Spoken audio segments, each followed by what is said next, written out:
যুক্তরাষ্ট্র নিষেধাজ্ঞা তুলে নিলে পরমাণু চুক্তিতে ছাড় দিতে প্রস্তুত ইরান। তবে ইউরেনিয়াম সমৃদ্ধিকরণ পুরোপুরি বন্ধ না করার ঘোষণা দিয়েছে আয়াতুল্লাহ খামেনির দেশ।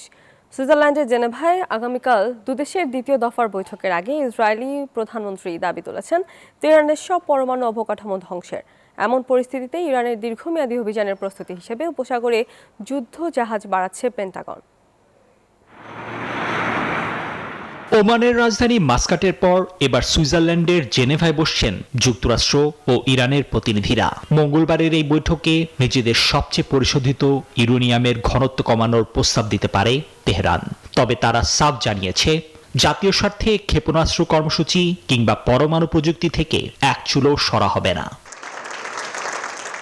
তেহরানের সাথে নতুন যে কোনো চুক্তিতে ঘোর আপত্তি ইসরায়েলি প্রধানমন্ত্রী বেনিয়ামিন নেতানিয়াহুর। সোমবার ওয়াশিংটনকে তিনি জানিয়েছেন, কেবল চুক্তি নয়, বরং ইরানের পরমাণু সক্ষমতা পুরোপুরি ধূলিসাৎ করতে হবে। ইরানের ইউরেনিয়াম সমৃদ্ধ করার কোনো সক্ষমতা থাকা উচিত নয়। শুধু প্রক্রিয়া থামানো যথেষ্ট নয়, বরং যে যন্ত্র ও অবকাঠামো দিয়ে সমৃদ্ধ করা হয় তা পুরোপুরি ধ্বংস করে দিতে হবে। আলোচনার আড়ালে চলছে যুদ্ধের মহড়াও। কূটনৈতিক প্রচেষ্টা ব্যর্থ হলেই ইরানে কয়েক সপ্তাহ ধরে একটানা হামলার পরিকল্পনা চূড়ান্ত করেছে পেন্টাগন। এরই মধ্যে মধ্যপ্রাচ্যে নোঙর করেছে মার্কিন রণতরী আব্রাহাম লিঙ্কন। প্রস্তুত রাখা হয়েছে কয়েক হাজার সেনা ও যুদ্ধ বিমান।